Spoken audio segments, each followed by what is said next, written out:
কথায় আছে ক্ষমতার চূড়ায় থাকা মানুষের পতন হয় নিঃশব্দ কিন্তু প্রচন্ড ধাক্কায়। এবার তেমনটাই ঘটেছে সোনার চামচ মুখে দিয়ে জন্ম নেওয়া এক রাজপুত্রের সাথে। বিলাসিতার রাজপথে হাঁটা আর ডিজিটাল বাংলাদেশের পোস্টার বয় খ্যাত সজীব অজেদ জয়, যিনি মায়ের ক্ষমতা থাকাকালীন ছিলেন সে সময়ের আইটি বিপ্লবের মুখপাত্র, হাজার কোটি টাকার দুর্নীতির মাথা এবং প্রধানমন্ত্রী তথ্য প্রযুক্তি উপদেষ্টা। আর এখন এক সময়ের রাজপুত্র, ডিজিটাল বাংলাদেশের রাজা, কোটি কোটি টাকার অঙ্ক, বিলাসবহুল জীবনযাত্রা আর প্রযুক্তির জাদুকর সজীব অজেদ জয়, যিনি ছিলেন প্রযুক্তির মহাকাব্য, দেশের তরুণদের হিরো, এবার এক এক করে ঘুচে গেল তার সব অর্জন। সোনার চামচে ভাত খাওয়ার দিন শেষ।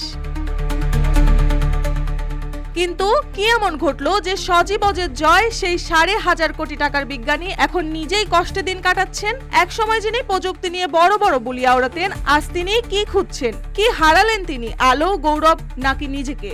সোশ্যাল মিডিয়ার একটি ভাইরাল ছবিতে দেখা যাচ্ছে এক ভিন্ন চিত্র। চোখে মুখে ক্লান্তি, গায়ে যেন দিন মজুরের ছাপ। সময় কি ভীষণ পাল্টে দিয়েছে জয়কে। এক সময় ভিডিও বার্তার সবর, সোশ্যাল মিডিয়ার দাপুটে, কিন্তু গত বছরের আগস্টের পর থেকে যেন নিস্তব্ধ হয়ে গেছেন জয়।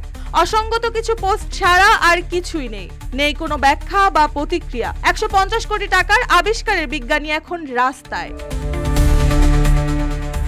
5,500 কোটি টাকার আবিষ্কার, তথ্য উপদেষ্টার কোটি টাকার আয়, সব এখন কেবল ট্রল আর মিমের বিষয়। কেউ বলছেন এই মানুষটাকে 8 মাস আগেও চিনতাম না, অহংকার কোথায় হারালো আজ। আয় এখন নেই, গুঞ্জনে শোনা যায় ছাড়ের এসিতেই চলছে তার দিন রাত। যেখানে এক সময় প্রযুক্তি নিয়ে দাপট করতেন, আজ সেসব শব্দ যেন হারিয়ে গেছে। সম্প্রতি যুক্তরাষ্ট্রের ভার্জিনিয়া একটি শপিং সেন্টারে জনতার মাঝে দেখা গেছে জয়কে। নেই আগের সেই গ্ল্যামার, নেই ভিআইপি তকমা, চোখে মুখে যেন আতঙ্ক আর চারপাশে নজরদারির ছাপ। সোশ্যাল মিডিয়ায় চলছে জোর গুঞ্জন, সাবেক প্রধানমন্ত্রী শেখ হাসিনা ও তার পুত্র সজীব অজেদের নামে নাকি জারি হয়েছে গ্রেফতারি পরোয়ানা। এর পরপরই হাসিনা ভারতে, আর জয় যেন নিঃশব্দে আড়ালে। এক সময় সবচেয়ে আলোচিত মুখ, এখন যেন নিজেরই ছায়া। প্রযুক্তির জয়যাত্রা থেকে নিঃসঙ্গ নির্বাসনে আজ হাসিনা পুত্র। কথায় আছে যে যত উঁচুতে ওঠে তার পতন ততই ভয়াবহ হয়। মার্জিয়া মৌ, রূপালী বাংলাদেশ।